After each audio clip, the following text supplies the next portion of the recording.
ಎಲ್ಲರಿಗೂ ನಮಸ್ತೆ ಸ್ನೇಹಿತರೆ. ಇವತ್ತಿನ ಒಬ್ಬ ಸಾಹಿತಿಯ ಪರಿಚಯ ಬಿ ಎಂ ಶ್ರೀಕಂಠಯ್ಯನವರ ಪರಿಚಯವನ್ನು ಮಾಡಿಕೊಡ್ತಾ ಇದ್ದೀನಿ. ಬಿ ಎಂ ಶ್ರೀಕಂಠಯ್ಯ ಅಂತ ಅಂದರೆ ನಮಗೆ ನೆನಪಾಗುವಂಥದ್ದು ಕನ್ನಡದ ಕಣ್ವ ಅಂತಲೇ ಹೆಸರನ್ನು ಗಳಿಸಿದಂತಹ ಬಿ ಎಂ ಶ್ರೀಕಂಠಯ್ಯನವರ ಪರಿಚಯವನ್ನು ಮಾಡ್ತಾ ಇದ್ದೀನಿ. ಬಿ ಎಂ ಶ್ರೀಕಂಠಯ್ಯನವರು ಜನವರಿ 3, 1884ರಂದು ತುಮಕೂರು ಜಿಲ್ಲೆ ಸಂಪಿಗೆ ಗ್ರಾಮದಲ್ಲಿ ಮೈಲಾರಯ್ಯ ಮತ್ತು ಭಾಗೀರಥಿ ದಂಪತಿಗಳ ಮಗನಾಗಿ ಇವರು ಜನಿಸ್ತಾರೆ. ಇವರ ಒಂದು ಪೂರ್ಣ ಹೆಸರು ಬಂದು ಬೆಳ್ಳೂರು ಮೈಲಾರಯ್ಯ ಶ್ರೀಕಂಠಯ್ಯ ಅನ್ನುವಂಥದ್ದು ಇವರ ಒಂದು ಪೂರ್ಣವಾದಂತಹ ಹೆಸರು. ಬೆಳ್ಳೂರು ಮೈಲಾರಯ್ಯ ಶ್ರೀಕಂಠಯ್ಯ ಅನ್ನುವಂಥದ್ದು ಇವರ ಪೂರ್ಣವಾದ ಹೆಸರು ಅಂತ ಹೇಳ್ಬೋದಾಗಿದೆ. ಇವರು ಶ್ರೀ ಅನ್ನುವಂತಹ ಕಾವ್ಯನಾಮದಿಂದ ಪ್ರಸಿದ್ಧಿಯನ್ನು ಪಡ್ಕೊಂಡಂಥವರು.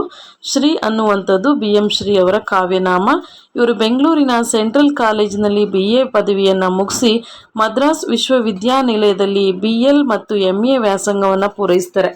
ನಂತರ ಮೈಸೂರು ಮಹಾರಾಜ ಕಾಲೇಜಿನಲ್ಲಿ ಇಂಗ್ಲಿಷ್ ಪ್ರಾಧ್ಯಾಪಕರಾಗಿ, ಮೈಸೂರು ವಿಶ್ವವಿದ್ಯಾನಿಲಯದಲ್ಲಿ ಗೌರವ ಕನ್ನಡ ಪ್ರಾಧ್ಯಾಪಕರಾಗಿ ಸೇವೆಯನ್ನು ಸಲ್ಲಿಸ್ತಾರೆ.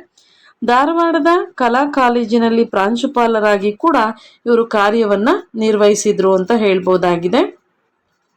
ಹಾಗೆ ಮೈಸೂರು ಮಹಾರಾಜ ಕಾಲೇಜಿನಲ್ಲಿ ಕನ್ನಡ MA ತರಗತಿಗಳು ಆರಂಭಗೊಳ್ಳಲು ಇವರು ಶ್ರಮಿಸಿದ್ರು ಅಂತ ಹೇಳ್ಬೋದಾಗಿದೆ. 1911ರಲ್ಲಿ ಧಾರವಾಡದ ವಿದ್ಯಾವರ್ಧಕ ಸಂಘದಲ್ಲಿ ಕನ್ನಡ ಮಾತು ತಲೆ ಎತ್ತುವ ಬಗೆ ಎಂಬ ವಿಷಯದ ಬಗ್ಗೆ ಐತಿಹಾಸಿಕ ಭಾಷಣವನ್ನು ಮಾಡಿದಂಥವರು ಬಿ ಎಂ ಶ್ರೀಕಂಠಯ್ಯನವರು. ಇದು ಎಷ್ಟೋ ಬಾರಿ ಪ್ರಶ್ನೆ ಆಗಿದೆ. ಕನ್ನಡ ಮಾತು ತಲೆ ಎತ್ತುವ ಬಗ್ಗೆ ಈ ವಿಷಯದ ಬಗ್ಗೆ ಭಾಷಣ ಮಾಡಿದ್ದು ಯಾರು ಅಂದರೆ ಬಿ ಎಂ ಶ್ರೀಕಂಠಯ್ಯನವರು. ಎಲ್ಲಿ ಅಂತ ಹೇಳಿದ್ರೆ ವಿದ್ಯಾವರ್ಧಕ ಸಂಘ ಧಾರವಾಡದಲ್ಲಿ. ಮತ್ತು ಹಾಗೆ ಎಷ್ಟರಲ್ಲಿ ಅಂದರೆ 1911ರಲ್ಲಿ. ಹಾಗೆ ಬಿ ಎಂ ಶ್ರೀ ಅವರನ್ನು ಕನ್ನಡ ನವೋದಯ ಆಚಾರ್ಯ ಪುರುಷ, ಕನ್ನಡದ ಕಣ್ವ ಅಂತ ಹೇಳಿ ಕೂಡ ಕರೆಯಲಾಗುತ್ತೆ. ಹಾಗೆ ಕನ್ನಡ ಸಾಹಿತ್ಯ ಪರಿಷತ್ ಸ್ಥಾಪನೆಗೂ ಕೂಡ ವಿಶ್ವೇಶ್ವರಯ್ಯನವರಿಗೆ ಅವಶ್ಯಕತೆಯನ್ನು ತಿಳಿಸ್ಕೊಟ್ಟಂಥವ್ರು ಬಿ ಎಂ ಶ್ರೀ ಅವರು. ಕನ್ನಡ ಸಾಹಿತ್ಯ ಒಂದು ಪರಿಷತ್ ಸ್ಥಾಪನೆಗೆ ಸಂಬಂಧ ನಡೆದ ವಿದ್ಯಾ ವಿಷಯಕ ಮಂಡಳಿಯಲ್ಲಿ ಕನ್ನಡದ ಏಳಿಗೆ ಅನ್ನುವಂಥ ವಿಷಯದ ಬಗ್ಗೆ ಕೂಡ ಇವರು ಮಾತಾಡ್ತಾರೆ. ಮಾಸ್ತಿ ಅವರು ಇವರನ್ನ ಆಧುನಿಕ ಕರ್ನಾಟಕ ಕಾವ್ಯ ಕುಲಪತಿ ಅಂತ ಹೇಳಿ ಇವರನ್ನ ಕರೆದಿದ್ದಾರೆ. ಆಧುನಿಕ ಕರ್ನಾಟಕ ಕಾವ್ಯ ಕುಲಪತಿ ಅಂತ ಹೇಳಿ ಶ್ಲಾಘಿಸಿರೋದನ್ನ ಕೂಡ ನಾವು ನೋಡ್ಬೋದಾಗಿದೆ. ಹಾಗೆ AN ಮೂರ್ತಿರಾಯ್ ಅವರು ಶ್ರೀ ಅವರನ್ನ ಕನ್ನಡ ಅಭಿಮಾನಿಗಳ ಸೇನೆಯೊಂದರ ಸೇನಾನಿ, ಕ್ರಾಂತಿಯೊಂದರ ಕೇಂದ್ರ, ಪಥವೊಂದರ ಪ್ರವಾದಿ ಅಂತ ಹೇಳಿ ಹೊಗಳಿರೋದನ್ನ ನಾವು ನೋಡ್ಬೋದಾಗಿದೆ. ಹಾಗೆ ವಿಕ್ರು ಗೋಕಾಕ್ ಅವರು ಶ್ರೀ ಅವರನ್ನ ನೂತನ ಸಾಹಿತ್ಯದ ಚತುರ್ಮುಖ ಅಂತ ಹೇಳಿ ಕೊಂಡಾಡಿದ್ದಾರೆ. ಹಾಗೆ TP ಕೈಲಾಸಂ ಅವರಿಂದ ಇವರು ತಮಿಳನ್ನ ಕೂಡ ಕಲ್ತಿದ್ರು ಅಂತ ಹೇಳ್ಬೋದು.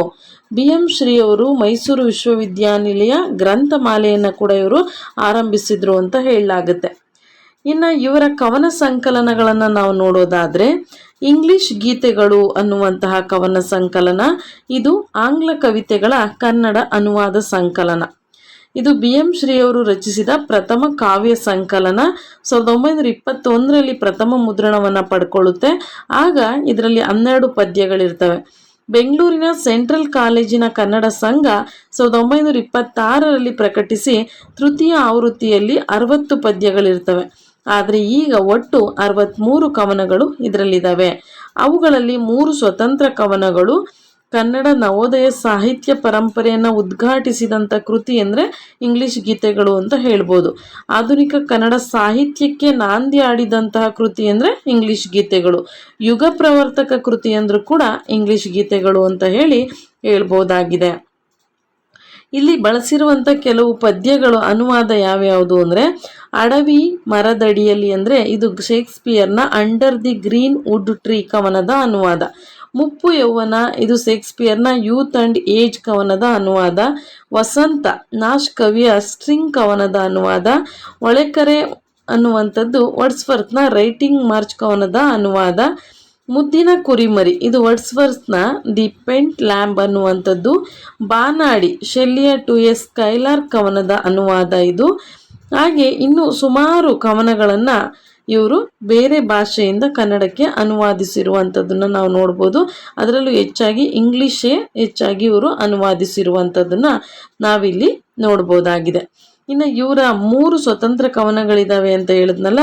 ಕಾಣಿಕೆ ಇದೊಂದು ಸ್ವತಂತ್ರ ಕವನ, ಮತ್ತೆ ಮೈಸೂರು ಮಕ್ಕಳು ಇದು ಕೂಡ ಸ್ವತಂತ್ರ ಕವನ, ಭಾರತ ಮಾತೆಯ ವಾಕ್ಯ ಇದು ಸ್ವತಂತ್ರ ಕವನ. ಇವು 3 ಸ್ವತಂತ್ರ ಕವನಗಳನ್ನು ಇವರು ಈ ಇಂಗ್ಲಿಷ್ ಗೀತಗಳು ಅನ್ನುವಂಥ ಕೃತಿಯಲ್ಲಿ ಬರೆದಿದ್ದಾರೆ. 2ನೇ ಕವನ ಸಂಕಲನ ಒಂಗನಸುಗಳು. ಇದು ಬಿ ಎಂ ಶ್ರೀಯವರ ಬಿಡಿ ಸ್ವತಂತ್ರ ಕವನಗಳ ಸಂಕಲನ. ಇದರಲ್ಲಿ 14 ಕವನಗಳಿವೆ. ಈ ಸಂಕಲನ 1943ರಲ್ಲಿ ಪ್ರಕಟ ಆಗುತ್ತೆ. ಈ ಕವಿತೆಗಳ ಕನ್ನಡ ನಾಡು ನುಡಿ ಮತ್ತು ದೇಶಭಕ್ತಿಯನ್ನ ಸಾರುವಂತ ಕವಿತೆಗಳು ಇದರಲ್ಲಿದ್ದಾವೆ. ಭಾರತ ಮಾತೆಯ ನುಡಿ, ಮೈಸೂರು ಮಕ್ಕಳು, ಶ್ರೀಕೃಷ್ಣ ರಾಜ ರಜತ ಮಹೋತ್ಸವ ಪ್ರಘಾತ, ಕನ್ನಡ ತಾಯ್ನೋಟ, ಕನ್ನಡದ ಬಾವುಟ, ಹಾಗೆ ಬಾನ್ಕೊಂಡ ಕೃಷ್ಣನ್, ಶ್ರೀಜಯನ ಬೆಳಕು, ಅರಮನೆಯ ಹೊಸಗೆ, ಶುಕ್ರಗೀತೆ, ಪಂಪನ ವರತೆ, ಧರ್ಮಯುದ್ಧ, ಶಿಲಪಾದಿಗಾರಂ, ಮುನ್ನುಡಿ ಆರೈಕೆ, ಶ್ರೇಯ ಪ್ರಾರ್ಥನೆ ಇವು ಈ ಕವನದ ಪ್ರಮುಖ ಕವನಗಳು. ಈ ಸಂಕಲನದಲ್ಲಿ ಬರುವಂತ ಕವನಗಳು ಅಂತ ನೋಡ್ಬೋದಾಗಿದೆ. ಭಾರತ ಮಾತೆಯ ನುಡಿ ಇದು ತಾಯಿ ಮತ್ತು ಮಕ್ಕಳ ಸಂವಾದದ ರೀತಿ ಇದೆ. ಶ್ರೀ ಕೃಷ್ಣರಾಜ ರಜತೋತ್ಸವ ಪ್ರಘಾತ ಇದು ಬಿ ಎಂ ಶ್ರೀಯವರು ರಚಿಸಿದ ಪ್ರಸಿದ್ಧವಾದಂಥ ಪ್ರಘಾತ. ಕೃಷ್ಣರಾಜ ಒಡೆಯರು ಸಿಂಹಾಸನಾರೋಹಣ ಮಾಡಿದ 25ನೇ ವರ್ಷದ ಸವಿ ನೆನಪಿಗಾಗಿ ರಚಿಸಿದಂತಹ ಕವನ ಇದು.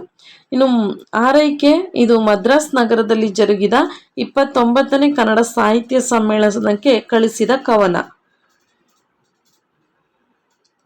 ಶುಕ್ರಗೀತೆ ಇದು ಮೈಸೂರು ವಿಶ್ವವಿದ್ಯಾನಿಲಯದ ಬೆಳ್ಳಿ ಹಬ್ಬದ ಕವಿ ಸಮ್ಮೇಳನದಲ್ಲಿ ವಾಚಿಸಿದ ಕವನ. ಕನ್ನಡ ತಾಯಿ ನೋಟ ಇದು ವಿಜಯನಗರ ಸಾಮ್ರಾಜ್ಯದ 600 ವರ್ಷದ ನೆನಪಿಗೆ ರಚಿಸಿದ ಪ್ರಘಾತ. ಕನ್ನಡದ ಬಾವುಟ ಇದು ಭಿನ್ನವಾದ ಮಾದರಿಯಲ್ಲಿ ರಚಿತವಾದಂತಹ ಕವನ. ಇಲ್ಲಿ ಕನ್ನಡ ಲಿಪಿಯಲ್ಲಿ ಸುಧಾರಣೆ ತರುವ ಸಲುವಾಗಿ ಶ್ರೀ ಅವರು ಈ ಕವನ ರಚಿಸಿದ್ದಾರೆ. ಈ ಕವನದ ಪದಗಳಲ್ಲಿ ಒತ್ತಕ್ಷರ ಮತ್ತು ದೀರ್ಘಾಕ್ಷರಗಳ ಬಳಕೆ ಆಗಿಲ್ಲ. ಈ ಬಾನ್ಕೊಂಡ ಕೃಷ್ಣನ್ ಅಂದ್ರೆ ಇದು ನಾಲ್ವಡಿ ಕೃಷ್ಣರಾಜ ಒಡೆಯರು ತೀರ್ಕೊಂಡಾಗ ರಚಿಸಿದಂತ ಕವನ ಅಂತ ಹೇಳ್ಬಹುದಾಗಿದೆ. ಮತ್ತು ಇನ್ನೊಂದು ಕವನ ಸಂಕಲನ ಕನ್ನಡದ ಬಾವುಟ. ಕನ್ನಡ ಬಾವುಟ ಅನ್ನುವಂಥದ್ದು ಇದು ಪ್ರಾಚೀನ ಆಧುನಿಕ ಕನ್ನಡ ಕವಿಗಳು ಕರ್ನಾಟಕವನ್ನು ವರ್ಣಿಸಿರುವ ಕವನ ಸಂಗ್ರಹ ಆಗಿದೆ. ಇದನ್ನ ಬಿ ಎಂ ಶ್ರೀ ಅವರು 1938ರಲ್ಲಿ ಸಂಪಾದಿಸಿ ಪ್ರಕಟಿಸ್ತಾರೆ. ಇದರಲ್ಲಿ 4 ಭಾಗಗಳು ಇವೆ ಅಂತ ಹೇಳ್ಬಹುದಾಗಿದೆ. ಇದಿಷ್ಟು ಕವನ ಸಂಕಲನ 3, ಇಂಗ್ಲಿಷ್ ಗೀತೆಗಳು, ಒಂಗನಸುಗಳು, ಕನ್ನಡ ಬಾವುಟ. ಇನ್ನು ನಾಟಕಗಳನ್ನು ನಾವು ನೋಡೋದಾದ್ರೆ ಗದಾಯುದ್ಧ, ಅಶ್ವತ್ಥಾಮನ್, ಪಾರಸಿಕರು ಅನ್ನುವಂಥ ನಾಟಕಗಳನ್ನ ನೋಡ್ತೀವಿ. ಈ ಗದಾಯುದ್ಧ ಅನ್ನುವಂಥದ್ದು ಬಿ ಎಂ ಶ್ರೀ ಅವರು ರಚಿಸಿದ ಪ್ರಪ್ರಥಮ ನಾಟಕ. 1925ರಲ್ಲಿ ರಚನೆ ಆಗುತ್ತೆ. ರನ್ನನ ಗದಾಯುದ್ಧ ಕಾವ್ಯವನ್ನು ಆಧರಿಸಿ ಗ್ರೀಕ್ ರುದ್ರ ನಾಟಕಗಳ ಮಾದರಿಯಲ್ಲಿ ಈ ನಾಟಕವನ್ನು ರಚನೆ ಮಾಡಲಾಗಿದೆ. ರನ್ನನ ಗದಾಯುದ್ಧ ಕಾವ್ಯದಲ್ಲಿ ಭೀಮನು ನಾಯಕನಾದ್ರೆ ಬಿ ಎಂ ಶ್ರೀ ಅವರ ನಾಟಕದಲ್ಲಿ ದುರ್ಯೋಧನ ದುರಂತ ನಾಯಕನಾಗ್ತಾನೆ. ಈ ನಾಟಕ ಮೈಸೂರು ಮಹಾರಾಜ ಕಾಲೇಜಿನ ರಂಗಸ್ಥಳದಲ್ಲಿ 1925ರಲ್ಲಿ ಮೊದಲ ಬಾರಿಗೆ ಪ್ರದರ್ಶನ ಆಗುತ್ತೆ. ಇದು ರನ್ನನ ಗದಾಯುದ್ಧ ಕಾವ್ಯದ ಸಂಕ್ಷಿಪ್ತ ರೂಪ ಅಂತ ಹೇಳ್ಬೋದು. 5 ದೃಶ್ಯಗಳಿದೆ, 147 ಪದ್ಯಗಳು ಈ ನಾಟಕದಲ್ಲಿ ಇವೆ. ಇನ್ನು ಅಶ್ವತ್ಥಾಮನ್ ಅನ್ನೋದು ಇದು ಬಿ ಎಂ ಶ್ರೀ ಅವರು ರಚಿಸಿದ 2ನೇ ನಾಟಕ. 1929ರಲ್ಲಿ ರಚಿಸ್ತಾರೆ. ಇದು ಸಫೋಕ್ಲಿಷನ ಎಜಾಕ್ಸ್ ಎಂಬ ಗ್ರೀಕ್ ರುದ್ರ ನಾಟಕದ ಕನ್ನಡ ರೂಪಾಂತರ. ಮಹಾಭಾರತದ ಸೌಪ್ತಿಕ ಪರ್ವದ ಕಥೆಯನ್ನು ಆಧರಿಸಿ ಈ ನಾಟಕವನ್ನು ಶ್ರೀ ಅವರು ರಚಿಸಿದ್ದಾರೆ. ಅಶ್ವತ್ಥಾಮನ್ ನಾಟಕ ಗ್ರೀಕ್ ದುರಂತ ನಾಟಕವನ್ನು ಪೂರ್ಣ ಪ್ರಮಾಣದಲ್ಲಿ ಕನ್ನಡಕ್ಕೆ ಪರಿಚಯಿಸುತ್ತೆ. ಈ ನಾಟಕದಲ್ಲಿ ಕಾಲೈಕ್ಯ, ಸ್ಥಳೈಕ್ಯ, ಕ್ರಿಯೈಕ್ಯಗಳು ಪ್ರಥಮ ಬಾರಿಗೆ ಪಾಲನೆಯಾಗಿದ್ದಾವೆ. ಈ ನಾಟಕವನ್ನು ಕೂಡ ಮೈಸೂರು ಮಹಾರಾಜ ಕಾಲೇಜಿನ ಕರ್ನಾಟಕ ಸಂಘ ಮೊದಲ ಬಾರಿಗೆ ಪ್ರದರ್ಶಿಸುತ್ತೆ. ಇದರಲ್ಲಿ ಅಶ್ವತ್ಥಾಮನ್ ನಾಟಕ ಮತ್ತು ಮಹಾಭಾರತ ಇವೆರಡರ ನಡುವೆ ಸಾಮ್ಯತೆ ಇದೆ. ಕೆಲವು ಅಂಶಗಳನ್ನು ನಾವು ಸಂಗ್ರಹಿಸೋದಾದರೆ ಮಹಾಭಾರತದ ಕಾವ್ಯದಲ್ಲಿ ದ್ರೋಣನು ಕುಂಭ ಸಂಭವ, ಏಕಲವ್ಯನು ಮಹಾಭಾರತದ ಯುದ್ಧಕ್ಕೆ ಮೊದಲೇ ಮೃತನಾಗ್ತಾನೆ. ಇಲ್ಲಿ ಶ್ರೀಕೃಷ್ಣನು ಕಪಟ ನಾಟಕ ಸೂತ್ರಧಾರಿ, ಅಶ್ವತ್ಥಾಮನು ಬ್ರಹ್ಮಚಾರಿ ಮತ್ತು ಚಿರಂಜೀವಿ, ಅವನಿಗೆ ಸಾವಿಲ್ಲ. ಈ ಅಶ್ವತ್ಥಾಮನ್ ನಾಟಕದಲ್ಲಿ ದ್ರೋಣನು ಭಾರ್ಗವಿಯ ಮಗ, ಏಕಲವ್ಯನು ಮಹಾಭಾರತದ ಯುದ್ಧದ ನಂತರ ಸತ್ತ ವೀರರಿಗೆ ಶವ ಸಂಸ್ಕಾರ ಮಾಡಲು ಸಹಕರಿಸುತ್ತಾನೆ. ಕೃಷ್ಣನು ರುದ್ರಭಕ್ತನಾದ ಸಾಮಾನ್ಯ ಮನುಷ್ಯ. ಅಶ್ವತ್ಥಾಮನಿಗೆ ರುದ್ರಶಕ್ತಿ ಎಂಬ ಮಗನಿದ್ದಾನೆ. ಇಲ್ಲಿ ಅಶ್ವತ್ಥಾಮನು ಆತ್ಮಹತ್ಯೆ ಮಾಡಿಕೊಂಡು ಸಾಯುತ್ತಾನೆ ಅನ್ನೋದು ಈ ಅಶ್ವತ್ಥಾಮನ್ ನಾಟಕದಲ್ಲಿ ಬರುವ ಕಥಾ ವಸ್ತು ಅಂತ ಹೇಳ್ಬೋದು. ಇನ್ನು ಪಾರಸಿಕರು, ಇದು BM ಶ್ರೀ ಅವರು ಬರೆದ ಕೊನೆಯ ನಾಟಕ. ಐತಿಹಾಸಿಕ ಮತ್ತು ರುದ್ರ ನಾಟಕಗಳ ಸಾಲಿಗೆ ಸೇರುತ್ತೆ. ಗ್ರೀಕಿನ ಇಸ್ಕಿಲಸ್ ಕವಿಯ ಪರ್ಷಿಯನ್ಸ್ ನಾಟಕದ ನೇರ ಅನುವಾದ. ಪ್ರಜಾಪ್ರಭುತ್ವವಾದಿ ಗ್ರೀಕರಿಗೂ ಸಾಮ್ರಾಜ್ಯಶಾಹಿ ಪಾರಸಿಕರಿಗೂ ನಡೆದ ಘೋರ ಯುದ್ಧ ಈ ನಾಟಕದ ವಸ್ತು. ಇನ್ನು ಇತರ ಕೃತಿಯನ್ನು ನಾವು ನೋಡೋದಾದರೆ ಕನ್ನಡ ಛಂದಸ್ಸಿನ ಚರಿತ್ರೆ, ಇದು ಮೈಸೂರು ವಿಶ್ವವಿದ್ಯಾನಿಲಯ ಪ್ರಕಟಿಸಿದೆ. ಕನ್ನಡ ಸಾಹಿತ್ಯ ಚರಿತ್ರೆ, ಇದನ್ನು ಕೂಡ ಮೈಸೂರು ವಿಶ್ವವಿದ್ಯಾನಿಲಯ ಪ್ರಕಟಿಸಿದೆ. ಕೈಪಿಡಿ ಭಾಗ 2ರಲ್ಲಿ, ಇವೆರಡು ಕೂಡ ಭಾಗ 1 ಭಾಗ 2ರಲ್ಲಿ ಇದನ್ನು ಪ್ರಕಟಿಸಲಾಗಿದೆ.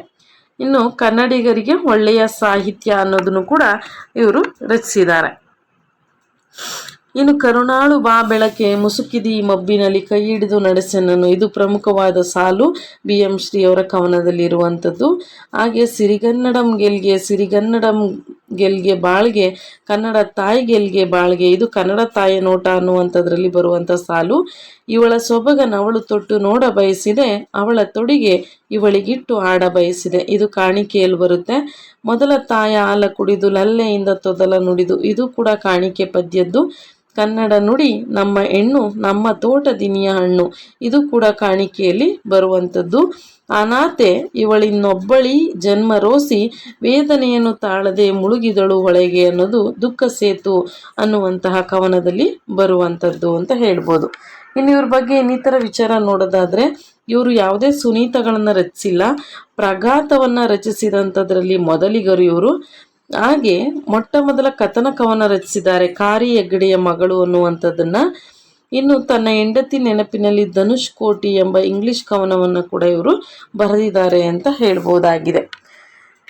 ಇನ್ನು ಇವ್ರಿಗೆ ಬಂದಂತಹ ಪುರಸ್ಕಾರವನ್ನು ನಾವು ನೋಡೋದಾದರೆ 1928ರಲ್ಲಿ ಕಲಬುರಗಿಯಲ್ಲಿ ನಡೆದ 14ನೇ ಅಖಿಲ ಭಾರತ ಕನ್ನಡ ಸಾಹಿತ್ಯ ಸಮ್ಮೇಳನದ ಅಧ್ಯಕ್ಷತೆ ವಹಿಸಿಕೊಂಡಿರ್ತಾರೆ. ಇನ್ನು BM ಶ್ರೀ ಅವರಿಗೆ 1914ರಲ್ಲಿ ಸಂಭಾವನೆ ಎಂಬ ಅಭಿನಂದನಾ ಗ್ರಂಥವನ್ನು ಅರ್ಪಿಸಲಾಗುತ್ತೆ. ಇದು ಕನ್ನಡದ ಮೊದಲ ಪ್ರಪ್ರಥಮ ಅಭಿನಂದನಾ ಗ್ರಂಥ ಎಂಬ ಹಿರಿಮೆಗೆ ಪಾತ್ರವಾಗಿದೆ.